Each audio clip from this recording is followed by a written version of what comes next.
श्री सच्चिदानंद सद्गुरु साईनाथ महाराज की जय।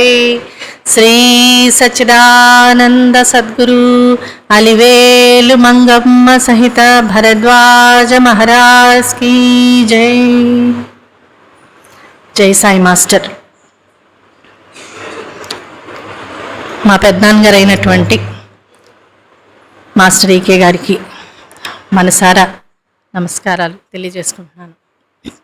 అలాగే ఎంఎన్ గారు లాంటి ఎంతోమంది సత్పురుషులు మహానుభావులు వాళ్ళందరినీ స్మరించుకునేటటువంటి ఈ పుణ్య సందర్భంలో మనం అందరం ఇలా సత్సంగం చేసుకునేటటువంటి మహత్తరమైన అవకాశాన్ని కల్పించిన ఈ ప్రపంచంలో అన్ని దేశాల్లోనూ అన్ని కాలాల్లోనూ ఎల్లప్పుడూ మన మధ్య మహాత్ములుగాను సద్గురువులుగాను అవతరిస్తూ మనలను సన్మార్గవర్తనం చేసేటటువంటి తత్వం ఏదైతే ఉన్నదో ఆ తత్వాన్ని దత్తాత్రేయ తత్వము అన్నారు పెద్దలు. అటువంటి దత్తాత్రేయ స్వామిని మన హృదయాల్లోకి సాదరంగా ఆహ్వానించుకుందాం. అటువంటి దత్తాత్రేయ స్వామి ఎల్లప్పుడూ అన్ని దేశాల్లో అన్ని కాలాల్లో ఎంతోమంది మహనీయ మూర్తులుగా అవతరిస్తూ జనులని సన్మార్గవర్తనలు చేస్తూ ఉంటారు. అటువంటి ఎందరో మహానుభావులు మనకి ఈ ప్రపంచం అంతా రాజ్యం చేస్తూ మనుషుల్ని సన్మార్గవర్తనలు చేస్తూ ఉంటారు. ఆ లీల నిరంతరం కొనసాగుతూ ఉంటే ఎందరో మహానుభావులు మనందరి జీవితాల్లో తమ స్పర్శని తమ బోధల ద్వారా మనకు అందించారు.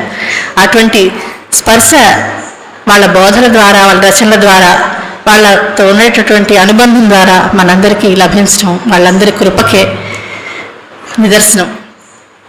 అయితే వాళ్ళందరూ చెప్పేటటువంటిది అనేక మార్గాలుగా కనిపించిన లక్ష్యం ఒకటే అయినట్టుగా అందరిలోనూ భగవంతుని చూడటం, అన్ని రూపాల్లోనూ భగవంతుని చూడటం, ప్రతి పనిని సేవగా మలుచుకోవడం, దినచర్య మొత్తాన్ని భగవంతుని సేవగా మార్చుకుంటూ మా నాన్నగారు చెప్పినట్టుగా సాధన జీవితంలో ఒక భాగంగా ఉంటాం మాని జీవితమే సాధనలో ఒక భాగం అయిపోవటం. దీన్ని ఎన్ని రకాలుగా చేయాలని చెప్పారో అంతమంది మహాత్ములు ఇందుకోసమే మనల్లో సరైనటువంటి పరివర్తన తీసుకురావడానికి ప్రయత్నించాలనిపిస్తుంది. ఎందుకంటే అట్లా తప్ప మన జన్మలు ధన్యం అవ్వవు కాబట్టి. మామూలుగా ఏమవుతుందంటే అనేక ప్రభావాలకు లోనవుతూ ఉంటాం. చిన్నప్పటి నుంచి ఎన్నో రకాల ప్రభావాలకు లోనవుతూ మనం పెరిగి పెద్దవుతూ ఉంటాం. ఒక రకంగా చెప్పాలంటే మనం ఏ ప్రభావాలు అయితే అనుభవిస్తూ వచ్చామో వాటన్నిటిని మన వ్యక్తిత్వంగా నిర్మించుకుంటూ వచ్చి ఇవాళ ఇట్లా నిలబడి ఉంటాం. దాంట్లో ఎన్నో ఈ ప్రభావాలన్నిటి ప్రభావం ఎంత ఎక్కువగా ఉంటుందంటే మనకే తెలియకుండా మనలో అనేక మంచి గుణాలతో పాటు చాలా బలహీనతలు మనలో చోటు చేసుకుంటాయి. అసలే సంస్కారబద్ధంగా ఉన్నటువంటి బలహీనతలు చాలా బలంగా ఉంటే ఈ ప్రభావాలు వాటిని ఇంకా బలోపేతం చేస్తాయి. అందుకని సరైనటువంటి ప్రభావాలు కలిగి ఉండటం, వాటిని చూస్ చేసుకునే అవకాశం మానవ జన్మకి భగవంతుడు ఇచ్చాడు కనుక అక్కడ ఎంత బాగా మనం చూస్ చేసుకోగలుగుతామో అంత ధన్యత చెందుతుంది మన జీవితం. అందుకని మహాత్ముల సాంగత్యం, మహాత్ముల బోధలను అనుసరించి నడవాలని ప్రయత్నించడమే ఆ సన్మార్గంలో నడిచేందుకు మనకు అవకాశం కల్పిస్తుంది. ఆ నిర్ణయం ఏదైతే ఉంటుందో ఆ నిర్ణయానికి కావాల్సినటువంటి ప్రభావం వైపు ముందర అసలు తిరిగి చూడగలగటం, అది ఒక విధంగా చెప్పాలంటే అప్పటి వరకు మన మీద ఉన్నటువంటి ప్రభావాలు, మన చుట్టూ ఉన్నటువంటి వాతావరణంతో పాటు వాళ్ళ కృప అపారంగా మన మీద రాబట్టే మనకు ఆ క్షణాలు వచ్చి ఒక మహనీయుడి మార్గం మనకి చిక్కి అటువైపు నడవటం జరుగుతూ ఉంటుంది. అంతకుముందు ఉన్న జీవితానికి ఆ తర్వాత ఉన్న జీవితానికి అసలు పొంతన ఉండదు. ఎందుకబ్బా అలా ఉండేవాళ్ళం, ఎందుకు ప్రతి జన్మదానికి చాలా చికాకు పడుతూ ఉండేవాళ్ళం, ఎందుకు ఏ పని ఎందుకు చేస్తున్నామో తెలియకుండా అట్లా చేస్తూ ఉన్నాం అని మనకే ఆశ్చర్యం వేస్తుంది. ఒక రకంగా చెప్పాలంటే చింపిరి జుట్టులా ఉన్నటువంటి మన జీవితం ఒక చక్కగా సంస్కరింపబడినటువంటి జీవితంగా మారుతూ పోతూ ఉంటుంది. తద్వారా దాని నుంచి మన లోపల ఆత్మతృప్తి కలుగుతూ ఉంటుంది మనం చేసేటటువంటి ప్రతి పని వల్ల. అందువల్ల మా నాన్నగారు పెద్దనాన్నగారు చెప్పినట్లుగా మన ఆరోగ్యం బాగుపడుతూ ఉంటుంది, మానసికంగాను శారీరకంగాను లౌకికంగాను ఆధ్యాత్మికంగాను కూడా. ఖచ్చితంగా ఎట్లాంటి ప్రభావాలు మన జీవితాల్లోనికి రానివ్వాలి, ఎట్లాంటివి రానివ్వకూడదు అనేటటువంటిది స్పష్టంగా కూడా తెలుస్తుంది. దానివల్ల వివేకంతో ప్రతి సందర్భంలోనూ ప్రవర్తించేటటువంటి సామర్థ్యం పెరుగుతుంది. దానికి తోడు ఎంతోమంది మహాత్ముల చరిత్రలు చదువుతూ ఉండటం వల్ల మనకి అనేక సందర్భాల్లో మనమైతే ఎలా ప్రవర్తిస్తున్నాం, మహాత్ములైతే ఎలా ప్రవర్తించారు అని ఆ డిఫరెన్స్ తెలిసి మనం ఎక్కడికి ఎదగాలో స్పష్టమైనటువంటి దారి తెలుస్తుంది. అంటే మనకుండేటటువంటి అనేక అజ్ఞాన భావాల వలన, మనకుండే ఇన్సెక్యూరిటీస్ వలన, అలాగే మనకుండే అజ్ఞానం వలన ఏం చేస్తామంటే మనకి తోచిన మన మనస్సు చెప్పినట్టుగా మనం ప్రవర్తిస్తూ ఉంటాం. కాబట్టి మన మెచ్యూరిటీ లెవెల్ కూడా అట్లాగే ఉంటుంది. అట్లా కాకుండా ఏ పని ఎందుకు ఎలా చేయాలో స్పష్టంగా తెలిసి మహాత్ములు ప్రవర్తిస్తారు కనుక వాళ్ళు దాంట్లో ఇన్వాల్వ్ అయిపోయి రియాక్ట్ అవ్వరు, రెస్పాండ్ అవుతారు అన్నమాట. అంటే మనం ఒక చిన్నపిల్లల్ని కనుక సరైన మార్గంలో పెట్టాలంటే లోపల నుంచి కోపంతో, ద్వేషంతో, డామినేషన్తో పెట్టాం. వాళ్ళని సరిదిద్దాలనేటటువంటి సహృదయతతో వాళ్ళకి ఎప్పుడు ఎలా మాట్లాడితే మనం సరిదిద్దగలమో చూసి మాట్లాడతాం. అప్పుడు మన లోపల శాంతేం పోదు. మనం స్పష్టంగా తెలిసి వాడి కోపం వచ్చినా సరే వాడికి మంచి నేర్పుతున్నాం అనే విషయం. దాంట్లో ఎన్ని రకాల తెలివితేటలు వీలైతే అన్ని రకాల తెలివితేటలు వాడతాం వాడిని సరైన మార్గంలో తీసుకురావడానికి. అది ఎప్పుడు కుదురుతుందంటే మానసికంగా బ్యాలెన్స్డ్గా ఉన్నప్పుడే కుదురుతుంది. మన నిత్య జీవితంలో వచ్చేటటువంటి అనేక సందర్భాల్లో జనరల్గా మనం అలా ఉండం. అవతల వాళ్ళు ఇలా అంటే మనం ఎందుకు ఇలా అనకూడదు, ప్రపంచం అంతా ఇలా ఉంటే మనం కూడా అలాగే ఉండాలి కదా. ఇట్లాంటి మూఢనమ్మకాలు చాలా మనలో పాతుకుపోయి అవన్నీ ఒక రకంగా చెప్పాలంటే లోకధర్మంలా అనిపించడం మొదలెడతాయి. కాబట్టి దాని నుంచి స్పష్టంగా మన ఆలోచనలో, మన ప్రవర్తనలో ఎక్కడ లోపాలు ఉన్నాయో స్పష్టంగా తెలిపి వాటిని సంస్కరించుకోవడం ఎలాగో మహాత్ములు మనకి నేర్పిస్తారు. అందుకని చాలాసార్లు మనం చాలా ఇట్లా కార్యక్రమాలు చాలా చేసుకుంటూ ఉంటాం. పూజ చేసుకుంటాం, మన ప్రేయర్ చేసుకునే సాంప్రదాయం ఒకటి ఉంటే, హారతులు చేసుకునే సాంప్రదాయం ఒకటి ఉంటుంది, రకరకాల సాంప్రదాయాలు ఉంటాయి. మొత్తం మీద రోజంతటినీ భగవంతుడి స్మరణలో నింపేందుకు మనకి దినచర్యని మహాత్ములు మనకిస్తే దాని మధ్యలో జీవితాన్ని సరిగ్గా నడిచేందుకు అవి మనకు ఉపయోగపడుతూ ఉంటాయి. ఆ స్మరణ అనేటటువంటిది అంటే ఉదయాన్నే లేవంగానే ప్రేయర్ చేసుకోవడం, తర్వాత ఇంట్లో చేసే పనులన్నీ కూడా మహాత్ములు సేవగా చేసుకోవడం, అలాగే మనం తయారు చేసుకునే వంట అది నైవేద్యం చేయడంగా సంస్కరింపబడ్డం, మనం తినేటటువంటి భోజనం ప్రసాదం తీసుకోవడంగా మారటం, అలాగే మన దగ్గరికి వచ్చే వాళ్ళని మనం ట్రీట్ చేసే పద్ధతిలో అంతకుముందు ఉన్నటువంటి మనకున్నటువంటి వాళ్ళతో ఉండే ఇంప్రెషన్స్ మీద ప్రవర్తించే వాళ్ళం కాస్త ఇప్పుడు భగవంతుడు మన దగ్గరికి వాళ్ళని పంపించాడంటే మనం ఎలా వాళ్ళకి ఉపయోగపడాలి అనేటటువంటి సేవ మనకు భగవంతుడు ప్రసాదించాడు కనుక వాళ్ళని సేవించే ఒక అవకాశంగా తీసుకోవడం. ఇవి మర్చిపోతున్న సందర్భంలో కల్లా మనకు ఒక ప్రేయర్ అనేటటువంటి ఒక రొటీన్ మనకి మహాత్ములు పెడతారు. అందుకని ఏమవుతుంది, మధ్యలో సద్గ్రంథ పఠన చేసుకుంటాం, చేసే పనులు సేవగా మార్చుకుంటాం, అలాగే వాళ్ళని స్మరించుకుని వాళ్ళు ఎంత గొప్పవాళ్ళో వాళ్ళ ప్రభావంలో మనం ఎందుకు ఉండాలో, వాళ్ళ నుంచి మనం ఎలా శరణు పొందాలో తెలిపేటటువంటి హారతులు కానీ ప్రేయర్ కానీ ఇట్లాంటివి మనం పెట్టుకుంటాం. ఇవి పెట్టుకోవడం వల్ల ఏమవుతుందంటే మనకి మర్చిపోయినప్పుడల్లా మళ్ళీ తిరిగి మనసు సెట్ చేసుకోవడానికి కావాల్సినటువంటి రొటీన్ ఒకటి సెట్ అవుతుంది. దాంతోపాటు వీళ్ళు ఇచ్చినటువంటి బోధల వలన ప్రతి సందర్భంలోనూ ఎలా ప్రవర్తించాలో స్పష్టమైన దారి కనిపిస్తుంది. అందువల్ల మన పూర్వ అలవాట్ల వల్ల ఎట్లా ప్రవర్తించినా సరే అయ్యో ఇలా కాదు కదా చేయాల్సింది, ఇలా కదా మహాత్ములు చెప్పింది, కాబట్టి మనం నేర్చుకోవాల్సింది ఇది ఉంది కదా ఈ ప్రవర్తనలో, ఎందుకు వాళ్ళు చెప్పింది మంచిది, మనం చేసేది ఎందుకు మంచిది కాదు, అది ఆలోచించుకుంటూ బ్రతకటంలో మనకు తెలియకుండానే మనలో చాలా మార్పు వస్తుంది. అది మొత్తం ఎక్కడ దాని యొక్క ఆయువు పట్టుందంటే మనం ఏ మహాత్ముల యొక్క పాదాలను అయితే పట్టుకుని ఉన్నామో వాళ్ళ గొప్పతనం ఎంతగా తెలుస్తూ ఉంటే అంతగా మనకి ఆ స్పష్టత తెలుస్తుంటుంది. ఎందుకంటే ఎందుకు గొప్పవాళ్ళు ఎంత బాగా తెలిస్తే మనం ఎందుకు కాదో కూడా తెలుస్తుంది.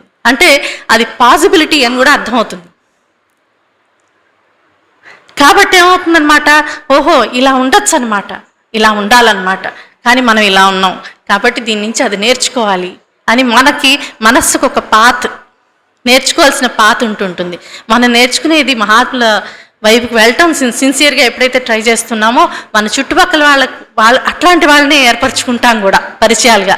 ఎందుకని మనం అది ముఖ్యం అనుకున్నాం గనక. అట్లాంటి మాటలే మాట్లాడేటట్లు, అట్లా ప్రయత్నం చేసే వాళ్ళతోనే తిరిగేటట్లు మనం మన సాంగత్యాన్ని కూడా మలుచుకుంటాం. ఆ సాంగత్యాన్ని సత్సాంగత్యము అన్నారు, సత్సంగము అన్నారు. అంటే ఎట్లా పడితే ఏ మాటలు పడితే ఆ మాటలు మాట్లాడడం, ఇద్దరం కలిస్తే ఏ పనులు పడితే ఆ పనులు చేయడం కాకుండా, ఇప్పుడు స్పష్టంగా మాట్లాడితే ఏ మాటలు మాట్లాడుకోవాలి, అవతల వాళ్ళు ఇంకా బాగా సేవ చేసుకునేటట్టు, సాధన చేసుకునేటట్టు మాట్లాడుకోవాలి. మహాత్ముల స్మరణ జరిగేటట్టు మన ఇద్దరి బిహేవియర్, మన ఇద్దరి పరిచయం వల్ల, మాటల వల్ల ఇంకా అభివృద్ధి చెందేటట్టుగా ప్రయత్నించాలి అనే విషయాన్ని కూడా మహాత్ముల జీవితాలను చూస్తే తెలుస్తుంది. వాళ్ళ సత్సాంగత్యాన్ని ఎలా ఎక్కడున్నా సరే వాళ్ళు వెలుగులు నింపుతూ ఉంటారు. అంటే ఖచ్చితంగా వాళ్ళు కరెక్ట్గా బిహేవ్ చేస్తూ ఉంటారు. పక్కన వాళ్ళు పక్కకు తప్పంగానే వాళ్ళ మాటల వల్ల, వాళ్ళ చేతల వల్ల మనసు మళ్ళీ అరే మనం ఏంటి ఇట్లా ఉన్నాం, ఆయన చూడండి ఎలా ఉన్నారు అనిపిస్తుంది. వాళ్ళు ఇచ్చే స్ఫూర్తి వల్ల కూడా మనకు మనకు కూడా ఆ స్ఫూర్తి కలిగి నడవగలుగుతాం. అందుకని మహాత్ముల సాంగత్యం సశరీరంగా ఉన్నప్పుడు ఎంత తీవ్రంగా అయితే ఉంటుందో, వాళ్ళ సమాధి అనంతరం కూడా, వాళ్ళ శరీరం చాలించిన తర్వాత కూడా ఇంకా అంతకంటే 100 రెట్లు పెరిగిపోతుంది. ఎందుకని వాళ్ళ బోధలు, రచనలు అలా జనబాహుళ్యంలోకి ముందుకెళ్తూ అంతమందిని ప్రభావితం చేస్తూ పోతూనే ఉంటాయి. వాళ్ళు ఎప్పుడూ శరీర పరిమితులు కారు. అదే వాళ్ళు నిరూపిస్తూ వచ్చుంటారు జీవితం అంతా కూడా. అయితే మన అజ్ఞానం ఎంతగా ఉంటుందంటే, వాళ్ళు వెళ్ళిపోగానే లేరనుకుంటాం చాలాసార్లు. ఉన్నారని గుర్తుపెట్టుకోవడానికి మనకి ప్రత్యేక ప్రయత్నం అవసరం అవుతుంటుంది. మనం ప్రయత్నించిన ప్రతిసారి వాళ్ళు నిరూపించుకుంటూ ఉంటారు ఉన్నామని. అది ఎంతగా ప్రయత్నిస్తూ పోతామో అంతగా మనకి వాళ్ళు ఉంటూ ఉంటారు. ఎందుకని వాళ్ళు ఎప్పుడూ ఉంటారు. మనకున్నారా లేదా అనే దాన్ని బట్టి మనం మారటం జరుగుతుంటుంది కనుక. కాబట్టి అంతటా సర్వవ్యాపి అయినటువంటి భగవంతుడే ఆ మహాత్ములందరి రూపంలో ఉంటారు.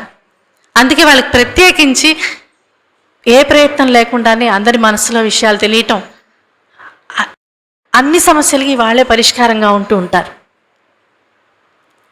ఏ భగవంతుడి తత్వంగా మనం ఏవైతే అనుకున్నామో, సర్వవ్యాపిత్వం, సర్వజ్ఞత్వం, సర్వశక్తిమత్వం, ఇవన్నీ కూడా వాళ్ళల్లో నిరంతరం కనిపిస్తూనే ఉంటాయి.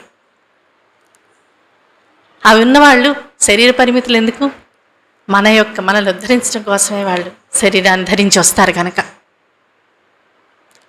అలా వాళ్ళ స్పర్శతోటి 100 మందిని, 1000 మందిని సన్మార్గంలోకి నడిపిస్తూ ఉంటారు కనుక. ఆ స్పర్శ గ్రంథాల రూపంలో రావచ్చు, ఒక బోధ రూపంలో రావచ్చు, వాళ్ళు సశరీరంగా ఉన్నప్పుడు వాళ్ళ దగ్గర రావచ్చు, వాళ్ళ సమాధుల దగ్గర రావచ్చు, వాళ్ళ క్షేత్రాల్లో రావచ్చు. ఆ రావటమే ఒక రకంగా చెప్పాలంటే మనల్ని చూజ్ చేసుకున్నారని మనం అనుకోవాలి. ఎందుకని ఎన్నో జన్మల తపన వలన ఒక మహాత్ముడి దర్శనం ఒక్క క్షణకాలం పాటు జరుగుతుందట. ఎన్నో జన్మల పుణ్యం వల్ల మన శాస్త్రాలన్నీ చెప్పే ఉన్నాయి ఆ విషయం. అయితే నేను నాన్నగారిని ఒక మాట అడిగాను, మా నాన్నగారిని. ఎన్నో జన్మల పుణ్యం వలన గనక మహాత్ముడి ఒక్క క్షణం దర్శనం గనక కలిగేటట్టయితే మరి అంత పుణ్యం అయిపోయిందా? అంతా పుణ్యం అయిపోయింది కదా. మరి అదే వాళ్ళే ఏం చెప్తారు, మహాత్ముడి దర్శనం చేత జన్మ జన్మలు తరించేయచ్చు అని కూడా చెప్తారు. మహాత్ముడి దర్శనం కలిగితే చాలు జన్మ జన్మలు తరిస్తాయన్నారు. ఇప్పుడు ఇంత పుణ్యం బట్టి వీళ్ళు కనిపించారు, మరి అన్నీ తరిచిపోతాయి. అట్లయితే కనిపించిన వాళ్ళందరూ తరించేస్తామా అంటే మాస్టర్ గారు ఒక మాట చెప్పారు. అదేంటంటే ఎన్నో జన్మల పుణ్యం వల్ల మహాత్ముల సాంగత్యం దొరుకుతుంది. సరే, నీకు చాయిస్ అనేది ఒకటి ఇచ్చాడుగా, నువ్వు ఎంతగా వాళ్ళ సాన్నిధ్యాన్ని నిరంతరం స్మరిస్తే అంత తొందరగా ముందుకెళ్ళిపోతావు. తరించే అవకాశం ఉంది. రుణానుబంధం తీరిపోయి ఎంతోమంది ఇప్పుడు మాస్టర్ గారితో, లేకపోతే ఎంతోమంది చదువుకుని ఉంటారు, ఎంతమంది పరిచయం అయి ఉంటారు ఆయన జీవిత కాలంలో. మా నాన్నగారికి కానీ, మీకే గారికి కానీ, ఎంఎన్ గారికి కానీ, ఎవరికైనా సరే వాళ్ళు ఎలా ఆయన్ని చూశారు అనే దాన్ని బట్టి వాళ్ళ తరింపు ఉంటుంది. అందుకని తరించేందుకు ఒక స్కోప్, ఒక ఆపర్చునిటీ ఇస్తుంది ప్రకృతి. ఆ చాయిస్ కూడా మనకే ఇస్తుంది. దాన్ని ఎంతగా ఉపయోగించుకుంటామో, నిలుపుకుంటామో, అంటే ఆ సాన్నిధ్యం ఎంత గొప్పది అని ఎంతగా తెలుసుకుంటామో దాన్ని అంత అపురూపంగా కాపాడుకుంటాం మనం. ఆ అపురూపంగా చూడటంలోనే దాని యొక్క విలువ వలన మనం ప్రభావితం అవుతుంటాం. అట్లా నిరంతరం అపురూపంగా చూసుకోవాలనుకోండి, మనకి వాళ్ళకి తగిలినటువంటి స్పర్శని ఆ అపురూపంగా చూసుకోవాలంటే దాంతో పరిపుష్టం చేసుకుంటూ ఉండాలి. వాళ్ళ బోధలతోటి వాళ్ళు ఎంత గొప్ప వాళ్ళు అనేది నిరంతరం నింపుకుంటూ ఉండాలి. అది చాలా జాయ్ఫుల్ ఎక్స్పీరియన్స్. ఎందుకనంటే మనకి అత్యంత నియమనిష్టలతో ఏం చెప్పలా, వీళ్ళు చాలా ఫ్రీడమ్ ఇచ్చారు. మన పరిస్థితిని, మన సంస్కారాన్ని, మన యొక్క బలహీనతల్ని, బలాల్ని అన్నీ తెలిసినటువంటి వాళ్ళు మనకి సులభతరం చేశారు. దాన్ని సద్వినియోగపరచుకోవాలంటే అలా సులభమైన వాటిని తక్కువైన మాత్రం భ్రమించకూడదు. ఎంతో విలువైన విషయాల్ని మన స్థాయికి దిగొచ్చి మనం ఆచరించేందుకు యోగ్యతగా మనకి నేర్పిస్తూ వచ్చారు కనుక మనం ఏం చేయాల్సి వస్తుందంటే అవి ఎంత అపురూపమైన ఒళ్ళు దగ్గర పెట్టుకుని ఉండాల్సి వస్తుంది ఖచ్చితంగా. అంటే ఈ మానవ జన్మే అతి దుర్లభమైంది అయితే దీంట్లో అట్లాంటి మహాత్ముల స్పర్శ ఇంకా దుర్లభం అయితే అట్లాంటి వాళ్ళ గురించి తెలియటం, తెలుసుకోవడం, ఆ మార్గంలో నడవాలని అనిపించడం, ప్రయత్నం చేయాలనిపించడం, అందుకు తగినటువంటి పరిస్థితుల్ని వాళ్ళు సమకూర్చందే మనమైతే నడవలేంగా. మనం ఒక్కడిగేస్తే వాళ్ళు 10 అడుగు లేకపోతే అసలు కుదరదు. ఆ విషయం కొంచెం కూర్చుని ఆలోచించుకుంటే ప్రతి వాళ్ళకి తెలుస్తుంది. ఎప్పుడైతే తెలుస్తుందో అప్పుడు మనసు పులకిస్తుంది. అప్పుడు మనసు కరెక్ట్గా దానికి ఇవ్వవలసినటువంటి విలువనిచ్చి మన మనసు పక్కకు పోకుండా అదే జాగ్రత్త పడుతుంది.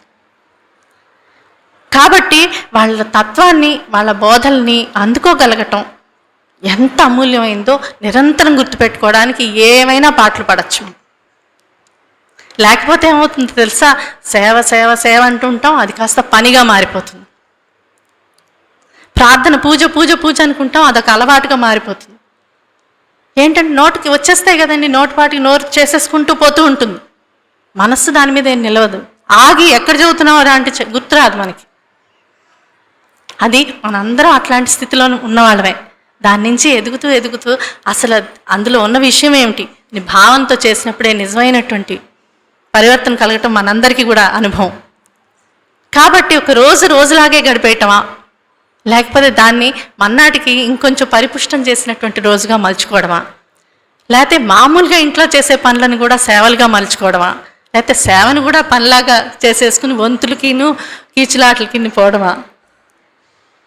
అలాగే మహాత్ముల యొక్క ఒక మార్గంలో ఉన్నామంటే, వాళ్ళ యొక్క అనుబంధం మనకు కలిగింది అంటే దాని మీద గొప్పలు పోయే వాళ్ళని చాలామంది ఉంటాం.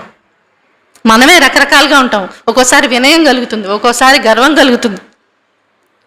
నాకు ఆయన బాగా తెలుసు అని చెప్పుకుని బతికేసే వాళ్ళం కూడా ఉంటాం. తెలిస్తే ఏమైంది?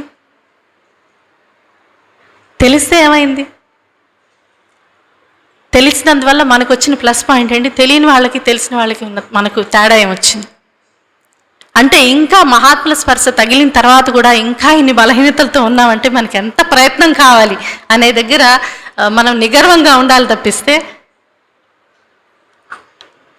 అంతకు మించిన అదేంటి ఆయనతో తిరగటం మన గర్వకారణమే కానీ ఆయన చెప్పిన బోధల్ని అందుకున్నప్పుడే అది గర్వకారణం. లేకపోతే ఏమవుతుంది, గుర్తింపు పొందడానికి ఒక బలహీనతగా తయారవుతుంది. అందుకే ప్రతిదీ బలము బలహీనత కూడా. అంటే ఒక సేవ చేస్తున్నాం అనుకోండి, పనిగా మారిపోయింది, కానీ సేవ చేస్తున్నామని అహంకరించాం అనుకుందాం, అది విషమించినట్టే కదా మనకి ఆరోగ్యానికి. సేవ వలన కానీ ఒక మహాత్మ అనుబంధం వల్ల కానీ మనకి వినమ్రత, వినయం పెరగాలి, నిగర్వం రావాలి.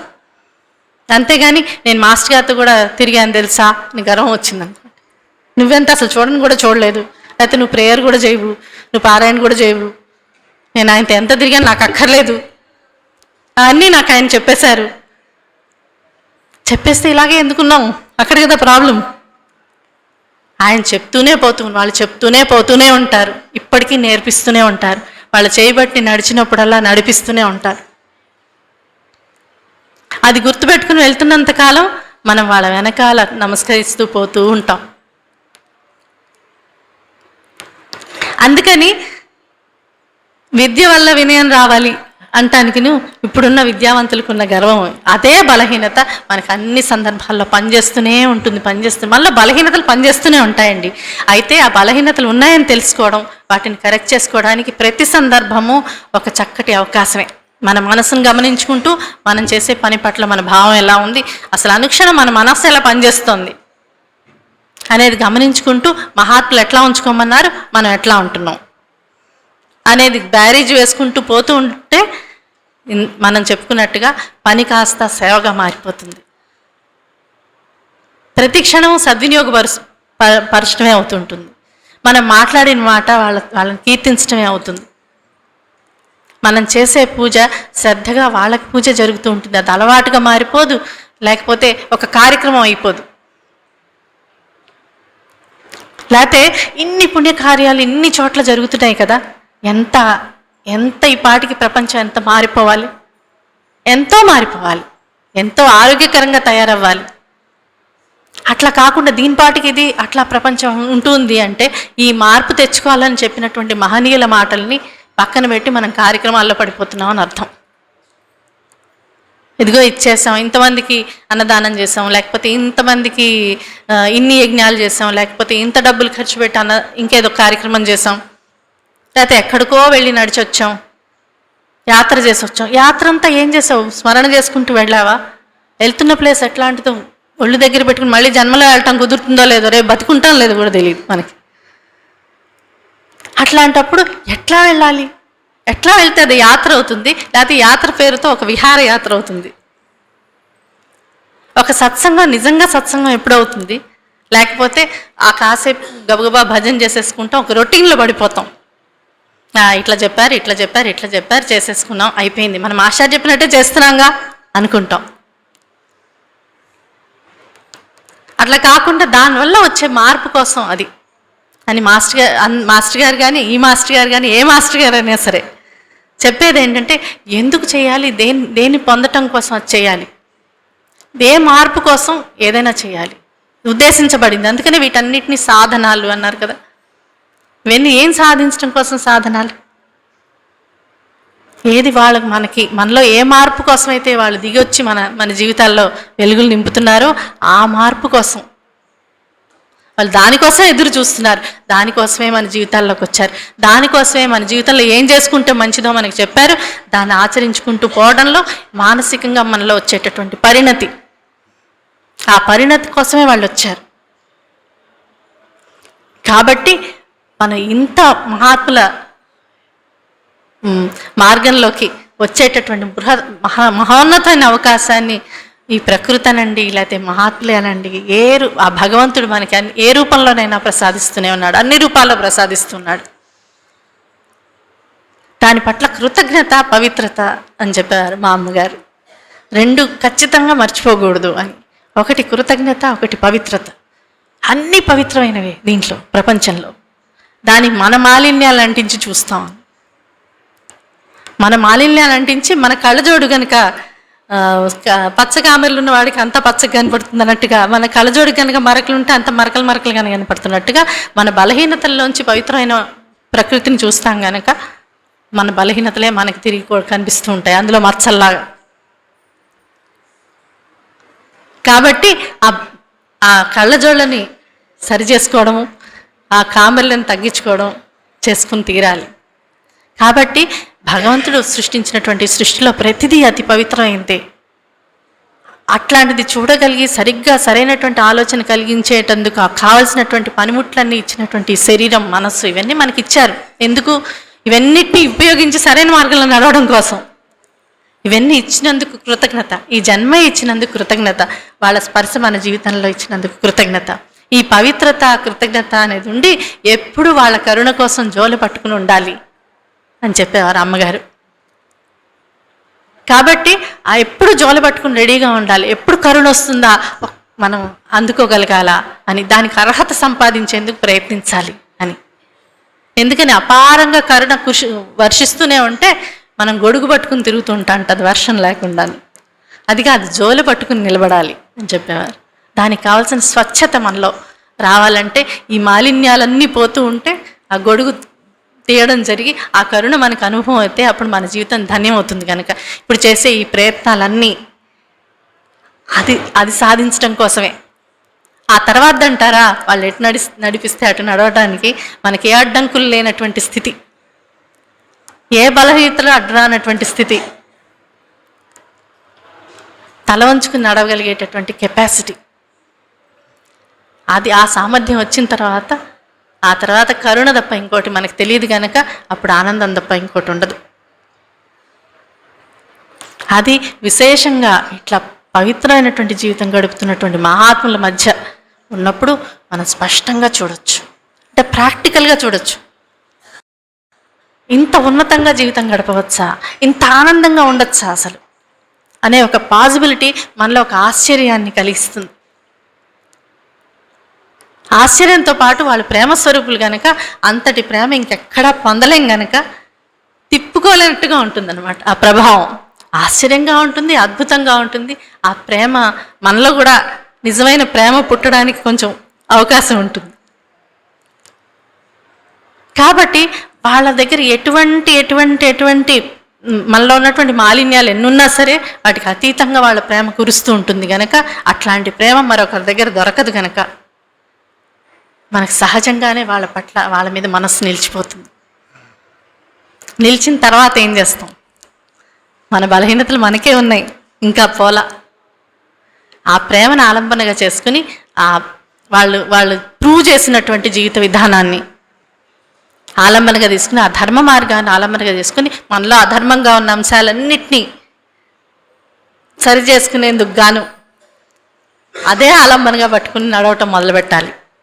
అందుకు ప్రతి క్షణం మన మనస్సును చూసుకోవడం, వాళ్ళ బోధనని చూసుకోవడం, వాళ్ళ ఆచరణను చూసుకోవడం చేస్తూ ఉన్నప్పుడు ఏమవుతుందంటే మనలో మాలిన్యం కరిగిన కొద్దీ కృప తెలుస్తూ ఉంటుంది, వాళ్ళ కరుణ ఇంకా ఇంకా తెలుస్తూ ఉంటుంది. దాన్ని ఎలాంటి మాటల్లో చెప్పినా సరే అప్పుడు తెలియకుండానే మన జీవితం వాళ్ళ యొక్క ప్రయత్నం చేసి నేను పొద్దున్నుంచి సాయంత్రం దాకా వాళ్ళ ప్రకారమే జీవితం గడుపుతున్నాను తెలుసా, అలాగా కాదు. అది తెలియకుండానే జరిగిపోతూ ఉంటుంది అన్నమాట. అది అద్భుతమైన విషయం. వాళ్ళ వైపు నుంచి మన పట్ల ఉన్నటువంటి ఈ ప్రకృతి ధర్మం ఏదైతే ఉందో, మనం ఒక అడుగు వేస్తే ప్రకృతి స్వరూపులైన వాళ్ళందరూ మన పరిస్థితులన్నింటినీ మార్చి సరైన మార్గంలో తీసుకెళ్లేటటువంటి ఒక గొప్ప మెకానిజం ఏదైతే ఉందో అది ప్రతి వాళ్ళకి అనుభవం అవుతుంది. అసలు మన జీవితంలో ఊహించినటువంటి జీవిత మలుపులు జరుగుతూ ఉండటం, దాని పరంగా మన జీవితం వాళ్ళ పరం అయిపోతూ ఉండటం మనకే తెలియకుండా అట్లా ఒక రకమైనటువంటి పులకింతతోనూ మన జీవితం నడిచిపోతూ ఉంటుంది. ప్రతిరోజు ఆత్మతృప్తి కలుగుతూ ఉంటుంది.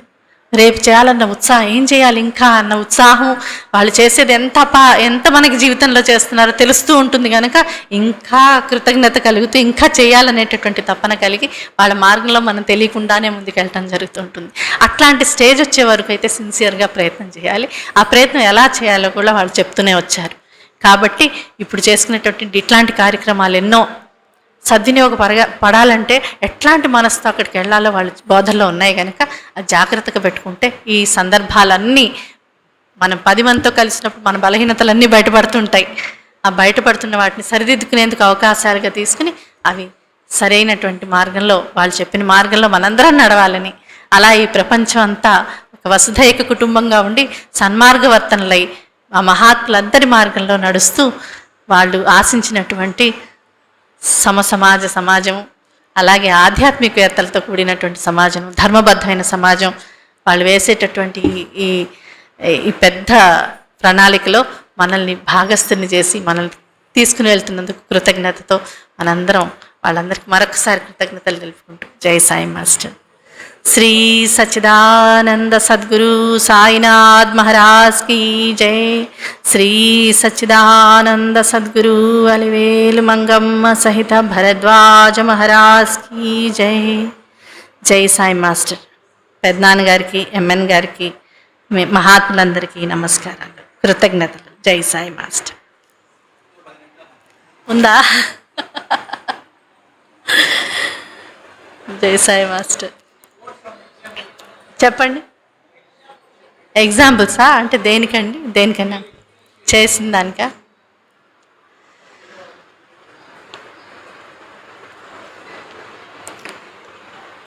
అనుభవాలు అంటున్నారు.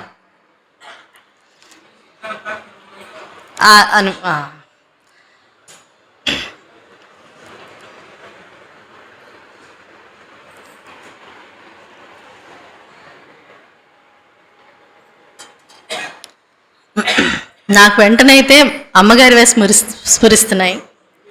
మా అమ్మగారికి ఏమైందంటే చాలా కాలం ఒకే గదిలో ఉన్నారు అమ్మగారు.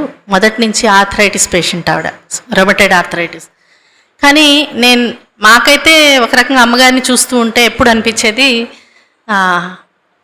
అసలు ఆవిడ పడుతున్న బాధ కానీ లేకపోతే శారీరకమైనటువంటి బాధ కానీ ఎప్పుడు ఆవిడ ఒక్కసారి కూడా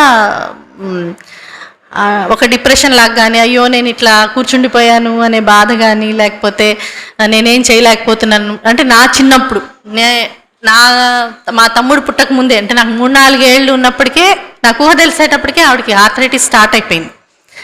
నాకు బాగా తెలిసేటప్పటికి ఆవిడ అసలు నడవడం లేదు, బెడ్ మీదే ఉన్నారు అప్పటి నుంచి. ఉంటే ఎప్పటికప్పుడు చాలా జాయ్ఫుల్ పర్సన్ అనమాట. యాక్చువల్లీ ఇప్పుడు మీరు వచ్చారనుకోండి మన ఇంటికి, మిమ్మల్ని సెలబ్రేట్ చేస్తారు, అసలు మీకేమి ఇష్టమో గమనిస్తారు. అదంటే వర్ణించడం కూడా కష్టం అట్లాంటి వాళ్ళవి. అట్లా ఉండేవారు. ఈ చాలా కాలం పొడుగునా ఉంటుండటం వల్ల ఆవిడికి ఆస్టియోపోరోసిస్ వచ్చింది. ఒకరోజు బెడ్ మీద పడుకునే ఉన్నారు, రాత్రిపూట 12ంటికి టప్పని సౌండ్ వచ్చింది, కాలు విరిగింది. బెడ్ మీద పడుకుని ఇటు నుంచి ఇటు తిరగబోతుంటే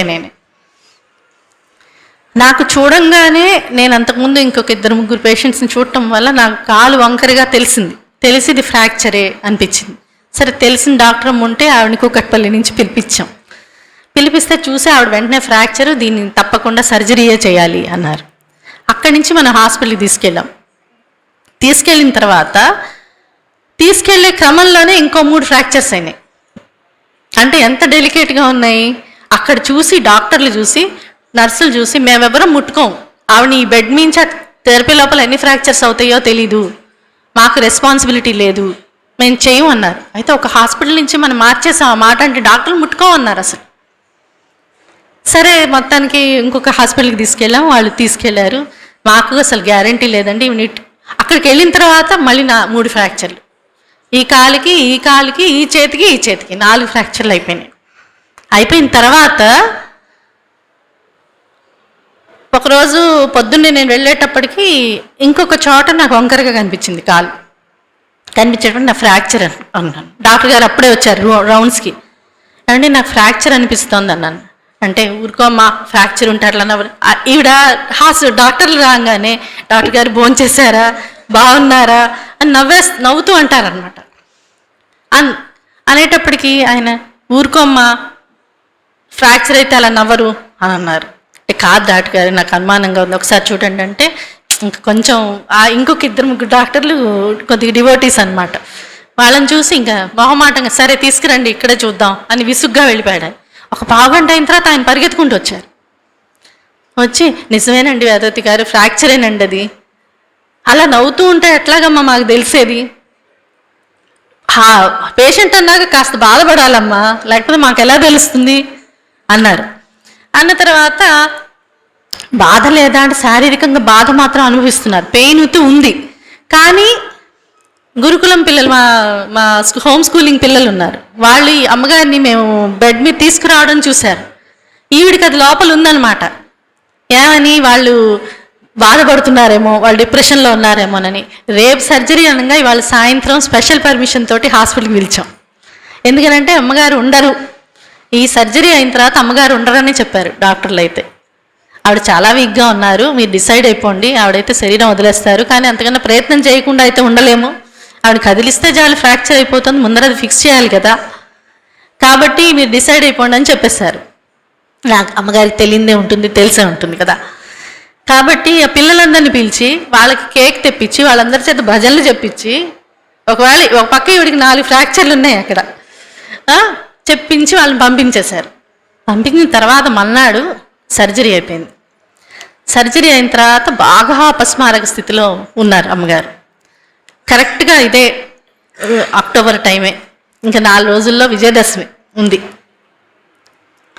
ఉంటే ఆ స్టేజ్లో అమ్మగారు ఏమన్నారంటే, చాలా సెమీ కాన్షియస్ స్టేట్లో ఉన్నారు, నేను ద్వారక ఇద్దరం ఉన్నాం.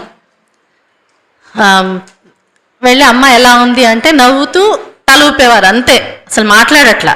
అట్లాంటి ఆవిడ విజయదశమి రోజు 125 రకాల మందార పూలతో బాబాకు పూజ చేయండి. 125 రకాల మందార పూల వెంటనే అన్ని రకాలు ఉంటాయని మనకేం తెలియదు కదా. నేనుండి ఏంటమ్మా అన్నాను. అంటే 125 రకాల మందార పూలతో బాబాకు పూజ చేయండి నిలయంలో అన్నారు. అంటేను నేను ద్వారకైపు తిరిగి, ఒరే అసలు 125 రకాల మందార పూలు ఉంటాయా అని, అమ్మ 125 రకాల పూలు అంటున్నారా, 125 రకాల మందార పూలు అంటున్నారా అన్నా. అంటే 125 రకాల మందార పూలే అన్నారు. అనగా నేను ద్వారకతో చూసి, అంతే ఉంటాయా అసలు 125 రకాల మందార పూలు ఉంటాయా అన్నా. అంటేను అమ్మగారుండి, ఎందుకుండో శుభ్రంగా ఉంటాయి అన్నారు. అన్న తర్వాత యాక్చువల్గా ఏంటంటే నాన్నగారు, మేము అంతకుముందు చర్చిలో ఉన్నప్పుడు అడిగాం అమ్మగారిని, అమ్మ మీకు ఏమైనా నాన్నగారు ఏమైనా చెప్పారా వచ్చి తీసుకెళ్తానని కానీ, బాబా దర్శనం ఇచ్చి తీసుకెళ్తానని కానీ, మీరు వెళ్ళిపోతున్నట్టు మాకెట్టా తెలుస్తుంది అని అడిగాం. అడిగితే అమ్మగారు, నాకు నాన్నగారు చెప్పారు, బాబా మాస్టర్ గారు వచ్చి తీసుకెళ్తామన్నారు, నన్ను వాళ్ళ దగ్గర నుండి తీసుకెళ్తామన్నారు. వెంటనే ద్వారకకి అనుమానం వచ్చింది, ఆ రోజు విజయదశమి రోజు ఆయన శరీరం చాలిస్తారేమోనని. అని, అమ్మ మీకు బాబా మాస్టర్ గారు కనపడుతున్నారా అన్నారు. ఆ స్పష్టంగా అన్నారు. అనేటప్పటికీ ఇంకా డబల్గా మాకు కన్ఫర్మేషన్లా వచ్చింది. ఇంతలోకే ఆ డాక్టర్ గారు వచ్చారు. వచ్చి ఫ్యూ అవర్స్ ఆవిడ ఉండేది, మీరు అన్ని అరేంజ్మెంట్స్ చేసేసుకోండి, ఆవిడకి అసలు వైటల్స్ అన్నీ బాగాలేవు అని చెప్పారు. సరే ఈ ప్రయత్నాల్లో వీళ్ళు రెడీ అయిపోతున్నారు. ఆ రోజు గడిచింది, పన్నాడు గడిచింది. ద్వారక పర్మాకల్చరిస్ట్ కదా, మొత్తం అందరికీ చెప్పాడు. మన వాళ్ళందరూ అన్ని చోట్లకి వెళ్ళారు. మీరు నమ్మరు, 170 రకాల మందార పూలు వచ్చాయి. కరెక్ట్గా విజయదశమి ముందు రోజు రాత్రికి మొగ్గలు వచ్చాయి. ఆ మొగ్గలంటే మరి అన్ని ఊర్ల నుంచి వచ్చేసిన తర్వాత ఒక్కొక్కటి ఒక వెరైటీ తీయాలి కదా మనం. అన్ని రకాల్లో అనిపించవు, అవన్నీ ఒక రకంగా అనిపిస్తాయి. వీళ్ళు ఒక్కొక్కటి సార్ట్ చేశారు. నేనేమో అమ్మ దగ్గర ఉన్నాను, దారికేమో అక్కడికి వెళ్ళి పూజ చేశాడు. ఆ రోజు నుంచి రికవర్ అయ్యారండి అమ్మగారు. కాకపోతే కూర్చోలేదు, పడుకునే ఉన్నారు. కానీ నాకు బాబా మరొక అవకాశం ఇచ్చారు ఇంకా సేవ చేసుకోవడానికి. అసలు నిరంతరం ఆవిడికి స్మరణ, నాకు కళ్ళమ్మ నీళ్ళు, నాకు మరొక అవకాశం ఇచ్చారు. అసలు నా జీవితం అంత గొప్ప జీవితం ఎవరిదైనా ఉందంటావా, అసలు నాతోనెవరు ఉందంటావా? అసలు ఒక మహాత్ముడి దగ్గర కూర్చుని ఆయన్ని చూస్తూ ఆయన బోధలు వింటూ ఉండే అవకాశం ఏ ఆడవాళ్ళకి వస్తుంది? 2 చిన్నపిల్లలు ఉన్న ఆవిడకి ఎవరికైనా వస్తుందా? అంతటి భాగ్యం నాకు వచ్చింది. నాన్నగారు అసలు ఎంత చేశారు అని స్మరణ. న్యాయంగా అయితే కాళ్ళు చేతులు, అంతకుముందు కూర్చునే స్టేజ్ నుంచి కూడా పడుకునే స్టేజ్కి వచ్చారు. దాంట్లో రెండో వైపు తిరగలేరు, ఒకే రకంగా పడుకోవాలి, ఎట్లా లిఫ్ట్ చేసే దాంట్లోనే పడుకుని ఉన్నారు. నెక్స్ట్ 6 ఇయర్స్ పడుకుని ఉంటే, కూర్చున్నప్పుడు ఎంత అయితే శ్రమ చేశారో పడుకుని అన్ని పనులు చేశారు. చివరి పాటలు రాయడం, అందరి చేత స్కిట్లు వేయించడం, ఉత్సవాలు జరిపించడం అంతా. సరే నేనేం చేసేదాన్ని, నా పాత పారాయణ గ్రంథం పాడైనప్పుడు కొత్త గ్రంథం ఇచ్చి రాయించుకునేదాన్ని. సరే అప్పుడు కరెక్ట్గా తీసుకుందాం అనుకున్నాను అనమాట. అనుకునేటప్పటికి అమ్మగారికి బాగాలేకుండా వచ్చింది. అమ్మ మీరు ఊరికి తాకిచ్చివ్వండి. అప్పటికి ఒక 3 months 4 months గడిచిపోయింది ఈ సర్జరీ అయ్యి. తాకిచ్చివ్వండి, నేను పెట్టుకుంటాను, రాయొద్దులేండి అన్నాను. అన్నారు. అని పెన్ను తెప్పించుకొని ఈ చేత్తో రాసి ఈ చేత్తో కింద సంతకం పెట్టారు. అంటే ఒకప్పుడు మాస్టర్ గారు సశరీరంగా, మా చిన్నప్పుడు ఫస్ట్ ఈ చేతికి వచ్చిందనమాట. రాసేవారు అమ్మగారు, మొత్తం ఎడిటింగు, రీరైటింగు ఇదంతా అమ్మగారే చేసేవారు. ఈ చేత్తో సేవ రాదని చెప్పి లెఫ్ట్ హ్యాండ్తో ప్రాక్టీస్ చేస్తున్నారు. ఈ 3 నెలల్లో ఈ చేత్తో కూడా ప్రాక్టీస్ చేసేసారు. అంత ఉత్సాహం మన మహాత్ముల దగ్గర తప్ప చూడము, అంతటి కృతజ్ఞత కూడా చూడము. జై సాయి మాస్టర్ వాసుదేవ్.